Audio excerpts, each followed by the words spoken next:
Ja, morgen weer zeggen naar Neet op Vreed. Raymond de Jong is jong te gast. Hij maakt het kunstwerken van crematie-Jiske. En bij u lid hij zien hoe dat werkt. Aan tafel het antwoord op de vraag hoe de afgelopen de politiek in Haas aanbaande. En zorg wat aanst achter dat scherm zit en mooi docht on Roelofs Roulette. Maar nou eerst Rouse het Rode Wieken van Friesland.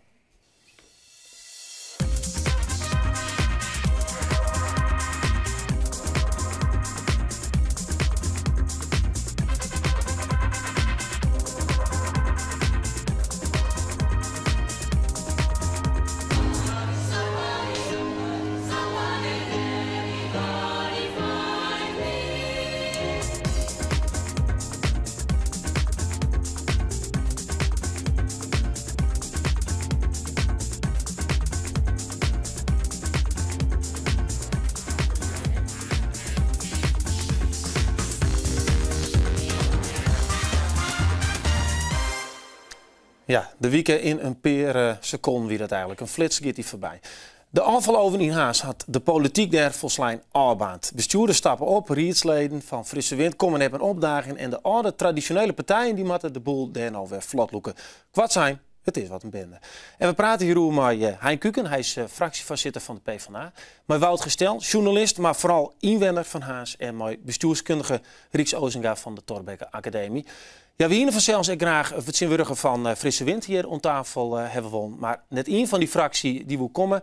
En de reden die de fractievoorzitter ophoudt, en dan citeer ik even, is: ik ben helemaal klaar met de politiek.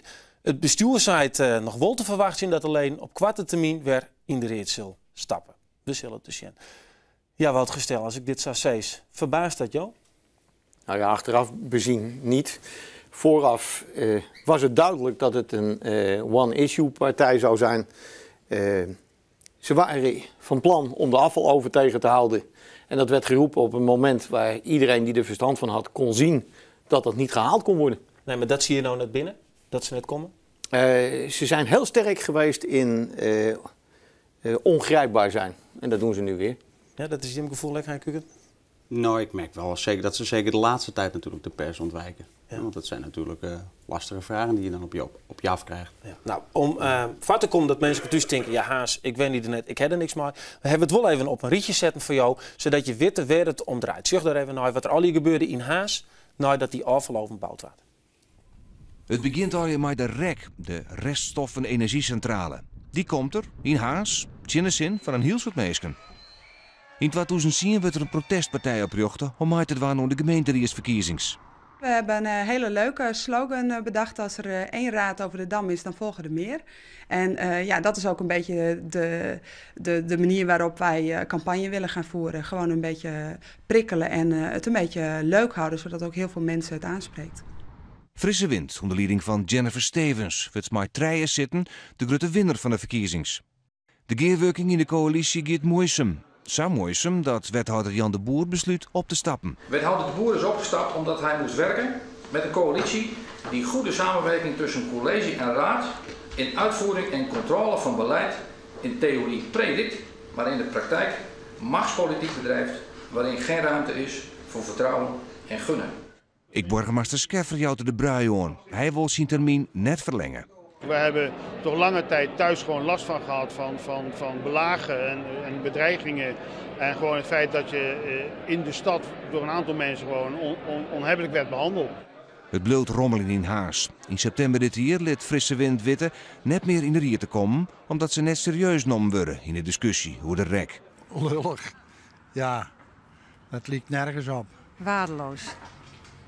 In één woord, waardeloos. Ja, dat zijn flinke uitspraken, Hein Kuken. Dat gaat wel over Jim Stad, Jim politiek. Aan de ene kant ze binnen nou voort. Wat jouwt jou dat van gevoel, dat ze nou voort binnen? Nou, een beetje dubbel gevoel. Hè? Want enerzijds, daar is iedereen het ook over eens. Ook in Harlingen is het natuurlijk onvoorstelbaar. Hè? Dat je als fractie, hè? Je bent als grote winnaar uit die verkiezingen gekomen. Dat je dan verstek laat gaan, hè? Gewoon bij de raadsvergaderingen. Men krijgt nog gewoon raadsvergoeding. Men heeft zich gecommitteerd aan die taak. En men heeft veel steun gekregen. En dan denk ik ook dat je als burger mag verwachten dat die 3 raadsleden hun uiterste best doen. En niet opkomen dagen is natuurlijk... maar lekker rustig nou toch voor je? Ja, dat is de andere kant heb ik het gevoel dat besluitvorming misschien in Harlingen ietsje soepeler gaat.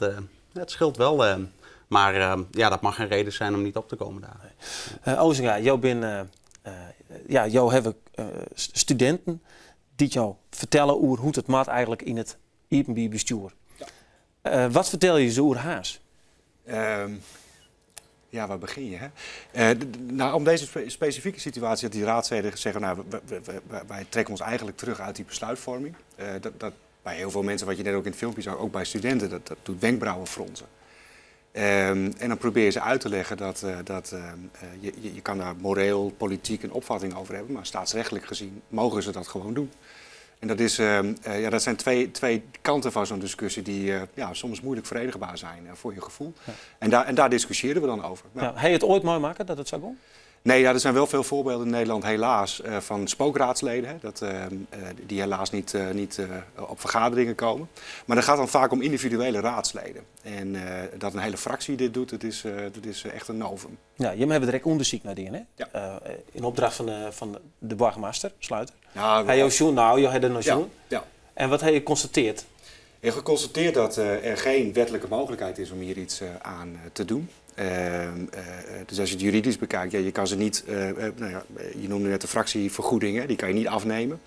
Is €400 ook ongeveer, hè? Wat dat zou bij jullie zo zijn. Ja, wat krijg je ook per rekening? Hij krijgt extra. Oké, maar het is dus 400 per man en per persoon. Ja. En het gaat niet alleen om het bedrag, maar natuurlijk ook om de symboliek erachter. Je wil, als je verstek laat gaan, is het natuurlijk heel gek dat je daar wel nog de beloning tussen haakjes voor krijgt. Maar juridisch bezien echt sancties, nee. Het is natuurlijk wel een politieke sanctie. Bij de volgende verkiezingen kan ik me voorstellen dat ze geen zetel meer krijgen.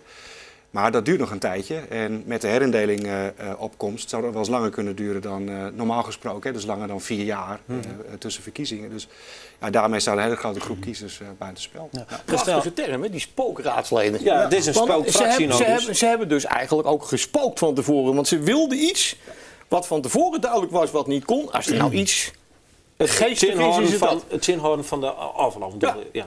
Dat kon niet. Dat was... En waarom kon dat net? Omdat dat juridisch, technisch, hij weet het beter dan ik, helemaal niet haalbaar was. Dat hebben we ook bij ons in de uitzending diverse malen gezegd. Maar als je maar hard genoeg schreeuwt, niemand wil zo'n ding in zijn tuin hebben. Nee, maar dan zorg ik even naar die 1600 mensen ongeveer, 1500 mensen die erop gestemd hebben. Waarom wisten die dat net? Die zijn belazerd. Toch waar? Door die fractie. Want ze zijn echt niet onnozel. Ze wisten echt wel dat het niet kon. Maar als je dat maar hard genoeg roept, dan blijkt het dus dat je dus 3 zetels in de raad kan halen. Ja. Maar vielen jou dat extra, dat ze besodemiet het binnen? Ik vind dat zij de kiezer verkeerd hebben voorgelegd. Inderdaad. Ja, dat is een politiek antwoord, hè? Nee, maar het komt op hetzelfde neer. Want zij hebben iets geroepen en de grootste belofte was natuurlijk het tegenhouden van de REC. Maar er lag een bestemmingsplan in de industriehaven. En aan een bestemmingsplan kunnen bedrijven ook rechten ontlenen. En het bleek dat qua categorisering en dergelijke dat bedrijf in het bestemmingsplan paste. En dan moet je als overheid, ook als gemeente, moet jij een aanvraag beoordelen op zijn wetmatigheid. Je kunt niet iemand afwijzen op zijn blauwe ogen. Dus die REC moest er komen, dat snap ik. Maar het is wel vreemd natuurlijk dat je hier in saai zitten. Ja. Je bent halveerd, je bent afstraft. Het CDA is halveerd, is afstraft. En dan heel het mensen met dus oerstapt naar de frisse wind. Dat zou natuurlijk wel wat over hoe je met uitlaan hebt. Ja, zeg jou daar zelf ook een verwieting in? Nou, dat vind ik wel. Ik vind dat ik heb daar voor mezelf ook altijd kritisch naar gekeken. Hè, van, wat hebben we op dat moment fout gedaan? Hè, als gemeente, maar ook als zittende raadsfracties. Ik vind bijvoorbeeld dat er in een veel eerder stadium had moeten worden opgeschaald qua communicatie ook richting burgers. Hè. Er is nu er is te snel afgedaan met het feit, het past binnen het bestemmingsplan, dan kunnen we er niets meer over zeggen. En daarmee basta. Maar daarbij, denk ik, hebben we ons niet voldoende gerealiseerd wat voor impact dat zou hebben op de gemeenschap. Nee, en daar zijn natuurlijk wel heel duidelijk naar boeten gebracht. Ozinga, want dat zeg je nog wel vaker. Hè? We hebben het in Greensium, de regentenpolitiek. En PvdA die er al sinds mensenheugenis der recepten zwaait.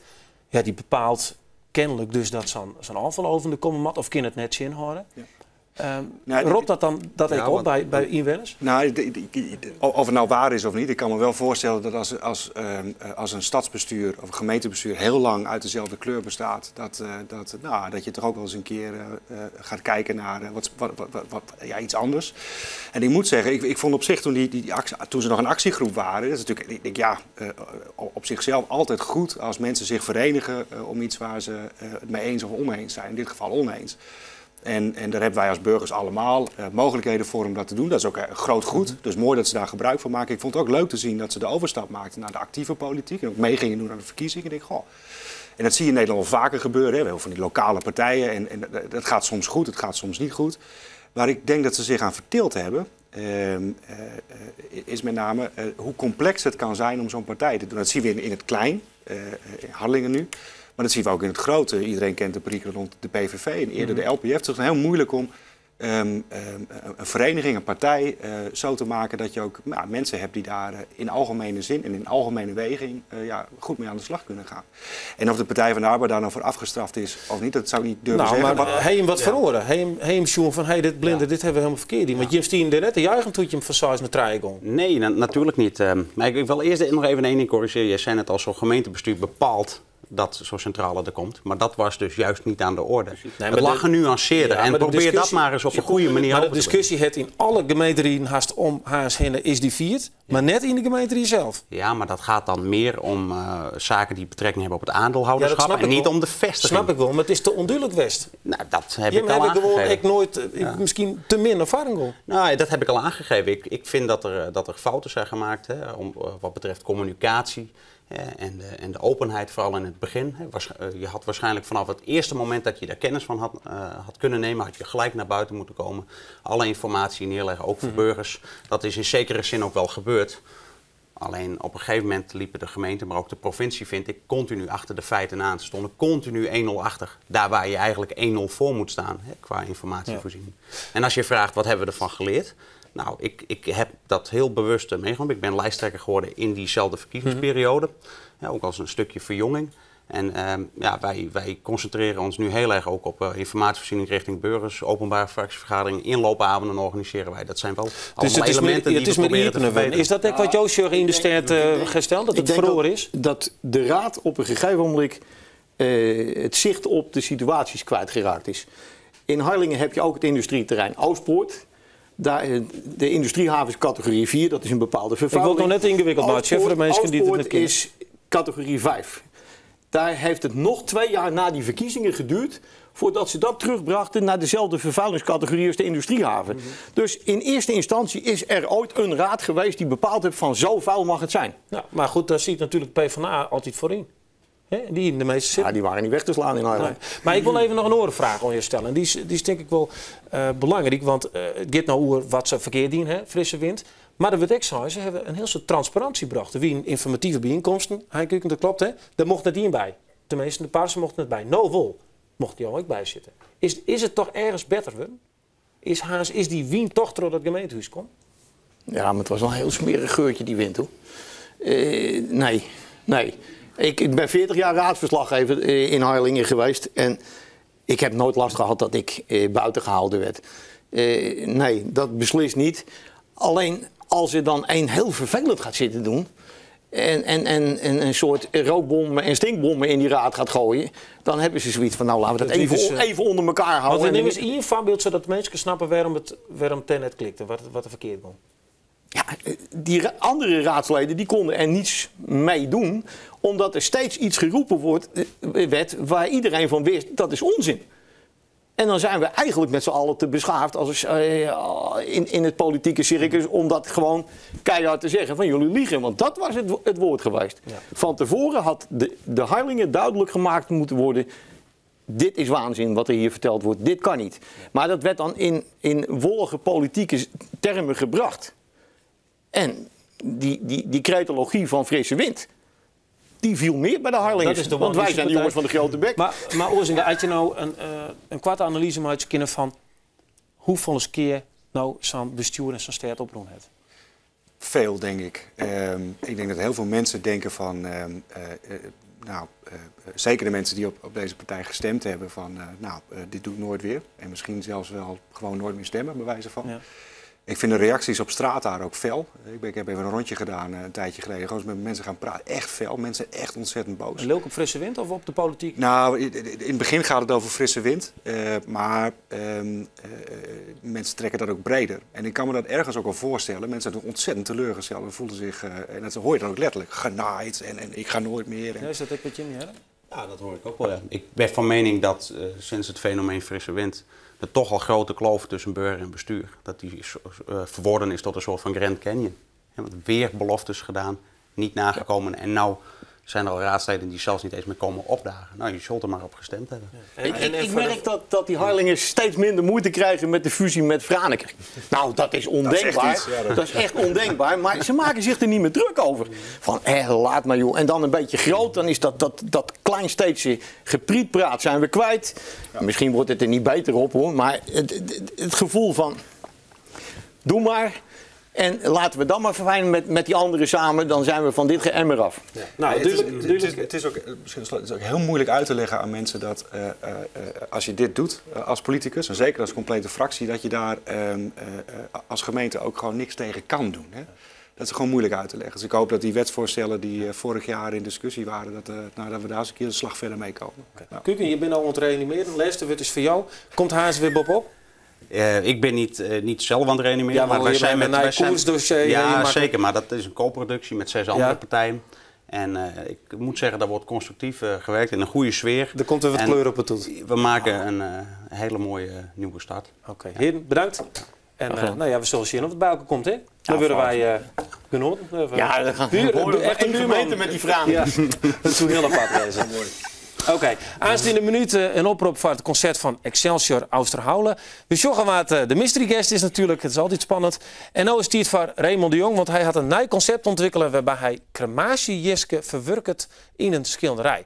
En verder heeft het ook nog eens zijn rol als jurylid van een nieuw programma bij ons op televisie en dat heet Muze. Ja, Raymond, dat is een heel soort. Ja. Maar de beste heel niet onder het kliederien. Nou, dat mag ik eigenlijk niet zeggen. Maar de beste onder gong. En dat is toch wel vrij speciaal, hè? Voor dat is die schilderij uit het atelier en hier. Ja, dat gebeurt echt nooit. Nee. Waarom net eigenlijk? Nou, omdat het schilderen is echt een proces. En wist van tevoren net, ik was zelf altijd verrast door wat er gebeurt met de verf en welke kant het op gaat. En dit is eigenlijk gewoon een greep ineens midden in dat proces. En heeft er wat inspiratie? Nou, ik zit wel steeds... Er heeft nog net ergens een afvalpiep of zo wel kwart, hè? Oh, kijk, hij zit er. Hey. Is dat de piep? Nee, dat is gewoon... dan is het nou de piep. Oké. Ja. Ja, joh. Ja, maar hier heeft ook een schilderij. Want waarom het hier best, dat een beetje luguber natuurlijk in. Dat Jiske West maar mooi aan de gang best. Ja. Dit is een schilderij waar het echt Jiske in zit, hè? Van een persoon. Ja, bij mijn schilderij, mijn derde Jiske van meesken, van beesten. Dat ook net zelf. We hebben een netwerk van kunstenaars die dat doet. En het resultaat is eigenlijk een heel neutraal asmonument wat je in ja, net die urn, maar nee, dan net die urn op het dressoir, wat toch een heel beladen object is, dat je dat in huis hebben. Ja. En je wil een soort mensen die willen toch wel iets van die Jiske nog dichtbij houden op een of andere manier. En Ken ik dit zo oppakken trouwens? Ja. Want het is een beetje in de streeklucht. Ja, in dit schilderij is het dus een soort van zichtbaar verwerken. Dus kerst het vielen dat het erin zit. Maar we kennen het gewoon in een onderlaag erin zetten dat het net viel. Ik viel nou verf natuurlijk. Maar viel ik dan ergens Jiske? Hoe viel het eigenlijk Jiske dan? Wat is dat? Jiske is een heel grof korrelig. Het is groffer dan de Jiske uit de kachel van het hout bij wie spreken. Ja. Dus het is een groffere structuur. Maar in principe veelst het net. Want het zit inpakt in de verven. Dit ben niet zo hobbeltjes en bobbeltjes. En daar zit het in. Maar dat zit dus aan. Apart. Ja, het is een apart idee. Maar... we zeggen hier trouwens nog een foto met Jiske. Ja, vandaag. Precies. Er is dus een komke erbij. En dan pakt ze het in die hoorn en dan... Nou, kerst het op wat ik zei. Op 2 manieren kerst het in een soort groenlaag liggen. In een witte laag. En daar de 16 MP laag nog in. En dan is het fixeerd. En de kerst in principe op schilderen was worst. Of kerst het van tevoren mengen met een schildermedium, met olieverf of acrylverf of een oren schildermedium. En dan brengt het echt op het doek. Dus dat is maar kijk hoe mensen dat hebben willen. Ja. Maar, sorry hè, maar waar is dit begonnen bij jou? Nou, een jaar of 10 jaar toen waar ik confronteerd met iets met de deur. Of ik weet niet meer krijg hoe het kwam. Maar dan kon ik niet denken, wat wil ik nou zelf? Confronteerd met de deur? Ja, in omjouwing die verstoor okay. of zoiets. En toen kon ik niet denken van, wat wil ik nou zelf skilk? Dat is net echt een ding waar je heel zo met mijn dwanen binnen. Maar ik denk, ja, ik wil toch graag dat het giet, zodat ik wil dat het giet. En dan begraven, cremeren, dat wat gauw cremeren. Maar wat moet er dan met de eerste gebeuren? Nou, iets strooien ergens, dat ken, maar waar dan? Nou, een soort vragen. Ja. Op een gegeven moment kwam een beetje te van, nou, ik ben kunstenaar, ik wil dat wel in de schilderij hebben. En toen moest ik daar verder naar denken. Nou, eigenlijk is dat een heel mooi object. Het is minder beladen en dan, dat wil ik. Maar ja, het probleem is, waar maakt het erop dan? Precies, ik wil nog steeds aan van waar vind ik een kunstenaar die dat doet. En het is net een vraag bij mij even aanbellen bij een collega van, hey, Kesto, dat skilk van mij dwan. En misschien giet de kunst dan wel eerder.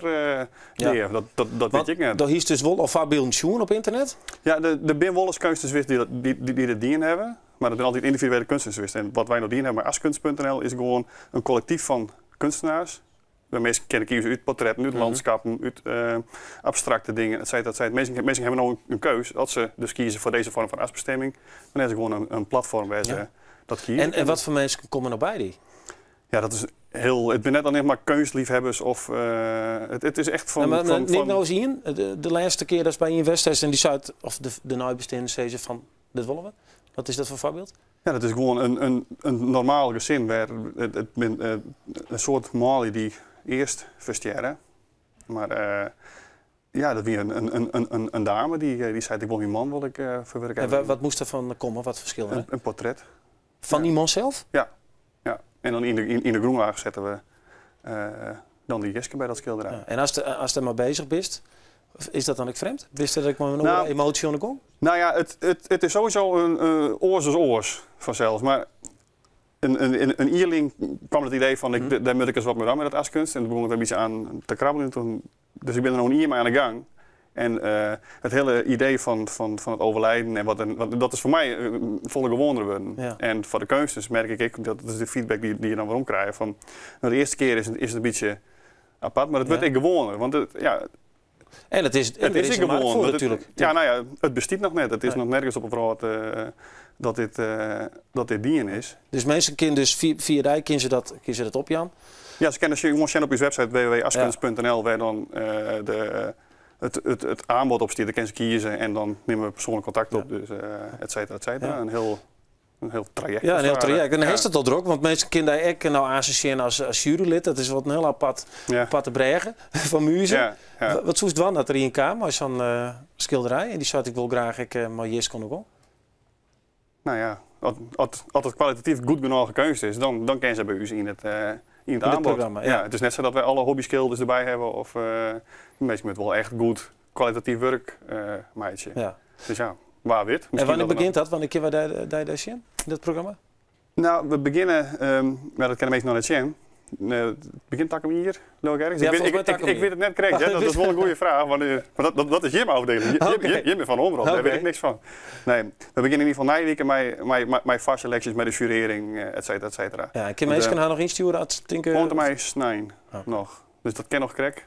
De 11e, dan is het sloes. Oké. Ja. Nou, dat is nog verder maar dit schilderij? Ja, ik rommel je lekker hier wat verder. Ja, nou, ik vind het wel apart, want ik ken er nooit zoveel mensen in mijn atelier. Want iedereen zit mij te zien, tussen nog mensen. Dat is bekend van het klets, hè? Ja, nou, dat doe ik altijd. Zoek naar mijn materiaal. Is het hier altijd voor mij? Nee, kom op. Ik heb mezelf wel voor, want ik vond het echt...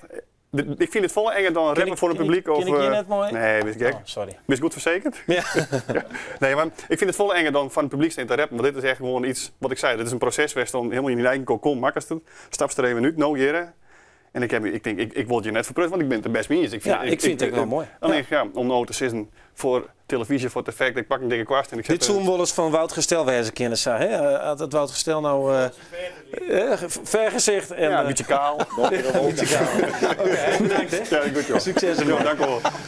Ja, we gaan verder met de mystery guest. Nog zo'n onderwerp waar iedereen hier natuurlijk voor in spanning zit. En vooral ik, want ik moet die vragen weer bedenken. Dus, de mystery guest. Waar is het? Ik vind het wel leuk dat je even begint, Raymond, trouwens. Want de chestnoot silhouet. Kom je uit Tjergaast? Nee. Okay. Ja, dat is toch eigenlijk geen vraag. Heb je misschien een vraag voor deze persoon? Ben je een man? Ja, die kon ik zelf ook nog invullen. Ja, toch? Ja, hè? Hij zit ook de knieën trouwens. Die had het wel gezellig. Heb je nog een idee? Zit hij ook in de politiek? Nee. Gelukkig. Daar heb ik mijn buik vol van die politiek. Oh, Heeft toch nog een vraag? Of ja, heel nog een vraag. Zit hij ook in de muziek? Nee. Dit vind ik altijd zo moeilijk. Even zin, ik herken helemaal niks. Ben jou een sporter?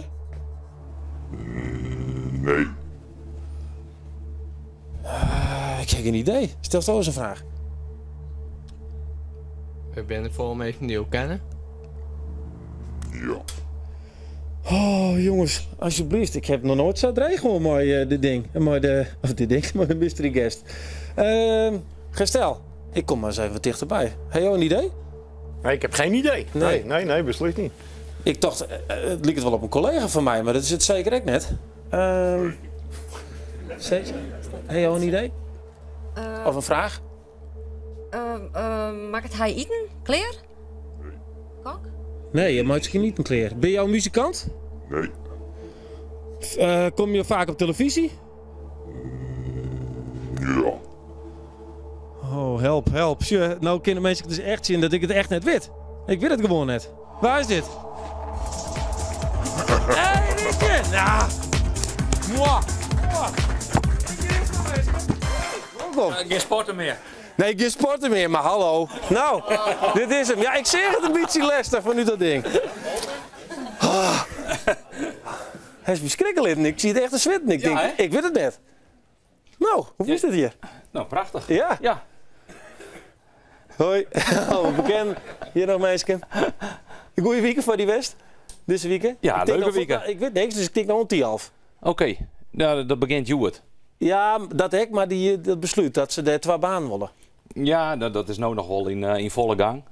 Dus er zijn nou weer gesprekken. Ja. Ja, ik weet net of het haalbaar is als de 2 baan. Voor de topsport zou het ideaal wezen, super. Ja.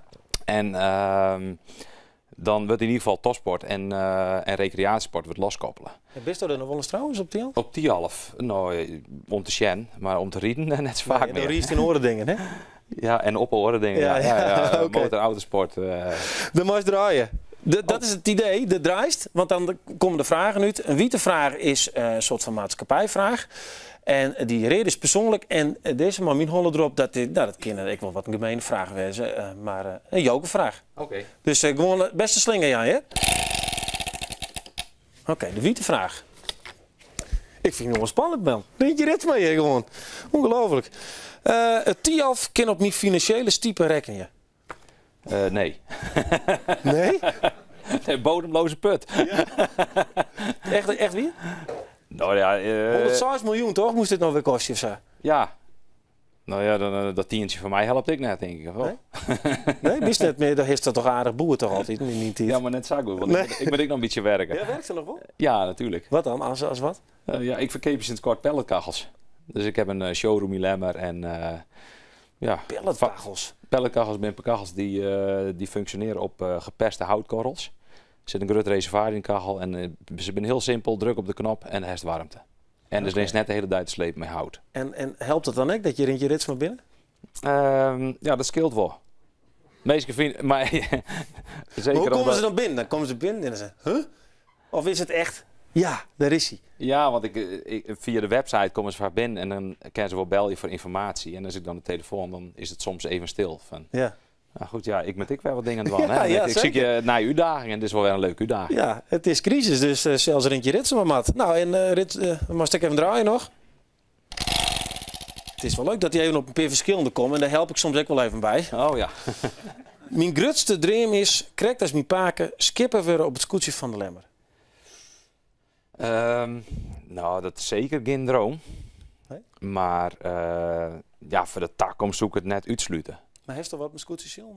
Ja, ik vind het hartstikke leuk. Maar ik ben sowieso verwend watersporter. En ja, hoe er al weer een zeil op zit, dat vind ik bijna mooi. Dus zeker een scootjesziel. Ja. En maar zeker een stukje historie wat het heel speciaal maakt. Ja, want die paak is een wandeling verstonden? Ja. Hoe oud weet ik? 100 fjouwer. 100 fjouwer? Ja. Zo, de mythe, ja. Hoe gongst dat mee om? Nou, ik hier eerlijk zijn, wie het contact met mijn paken net heel super meer. En, maar ik ben wel natuurlijk op de begrafenis wist. Maar kwam het er nooit? Of van de laatste jaren net zo volle meer, nee. En, maar daarvoor altijd wel. En ik wil een hoop leuke dingen doen. Dus eigenlijk prima. Ja, wat ik jij nog wel eens verhaal van Klaas Jonsma, die vertelt dan dat verhaal van... Ja, ik weet niet hoe hij meer bij begint, maar hij begint dan met scooters en eindigt bij die. Bij vers en vetter, want die paken kon ik goed rijden, toch? Nou ja, dat dingen ze vroeger. Nou, ze wie een skipper. En als ze dan ergens lijn was en het wordt de winter en de skippenlijn vast in het east, dan komen ze oren dingen man. En dan worden de spekkerij en dan zat dingen ze mij om hier en daar toch nog wat inkomsten eten te krijgen. Ja, ja. Zo worden vroeger ook een beetje de kost verzinnen. Okay. Maar dat worden worteldingen, want ik heb wel jet dat de paken van Valko bijvoorbeeld een complete boerderij bij me aan de riet net. Oké, ja, terug. Dus die paken net in. Die paken net in. Nee. Oké, hey, dan moet je draaien. We moeten er een beetje tempo erin houden, want heel veel mensen willen natuurlijk van alles van die witte. We wisselen je mooi houden, hè? Ja.